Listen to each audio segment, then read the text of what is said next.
Hello, today we are coming to you from Mining Indaba 2022, and with me I have James Agenbag, who's Regional Sales Manager for Mineral Technologies, and we're going to talk about the company's aspirations for Africa and also its vision going forward. So James, let me start by asking you, what is Mineral Technologies' vision for the African continent?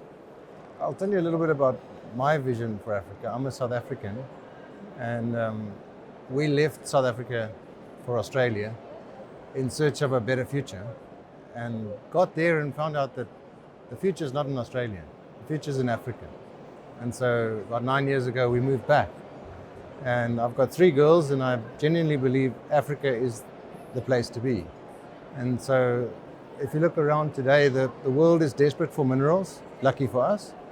And we can look on the moon, we can look under the sea, but first we need to look at Africa, and that's where it is. And so our company's had a very long history with mining in Africa, investing in Africa since the 80s. And we still, I suppose, the trusted technology supplier of choice when it comes to fine mineral beneficiation. Great stuff. Now, James, can you tell me a little bit more about the recent deployment of your Flexi Series line and how this benefits the mining industry?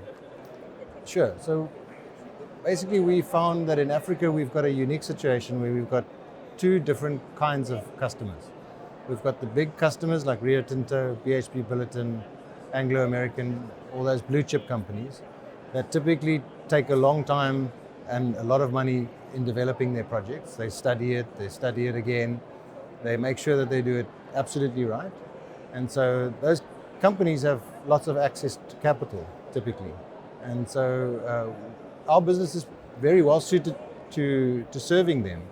But then we have a completely different bucket of customers who are small mining guys, maybe alluvial miners somewhere in the middle of Africa that have a deposit and are either not producing anything or they're producing something very small with some very basic processing means like sluicing or something like that.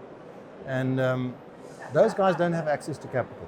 They don't have access to people that can do studies for them, people that can develop documents that can eventually be bankable, and so they can go raise funds.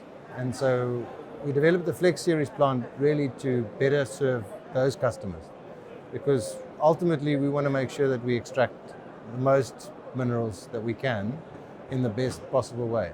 And so the Flex Series, it does that. It gives these smaller customers an opportunity to either purchase a plant or rent a plant that they wouldn't otherwise be able to afford, but that still has the very best processing technology. Okay. Now, James, you mentioned leasing out the equipment. Can you explain a little bit more about this? And do you offer the same sort of service and training, etc., that comes with somebody that purchases your equipment? Yeah, that's good. So, leasing is something we've done for a number of years. We've done some very successful projects with Samancor in South Africa over the last 5 years or so. That was good for them, good for us, where they didn't have to put any upfront capital. They were paying the plants off over a number of years, and that worked well. It gave us that opportunity to train them. It was new technology for them. So often for our African customers, the technology, even though it's not complicated, it might be new to them. And so we find that sort of rental model lends itself to us actually training them and teaching them how to use this technology. And then from there they can scale. Once they have a few operators that know how the technology works, then they have some cash flow, they might have access to more funding which they can use to scale the project. One final question, James. Are there specific regions in Africa that Mineral Technologies is focusing on? There are. I mean, we cover the whole of Africa really, but there are regions where we've been traditionally strong, mainly on the coast. We're very strong in mineral sands. So mineral sands is typically all around the coast. And so Madagascar, Mozambique, Kenya, South Africa, obviously, Sierra Leone, Senegal. Those kind of countries we have large install bases in. But we're busy with a project right now in Egypt, which is very exciting, and big mineral sands project. And so, no, the whole of Africa really. Great stuff. James Achenbach, Regional Sales Manager for Mineral Technologies. Thank you for joining us once again. Thanks, sir.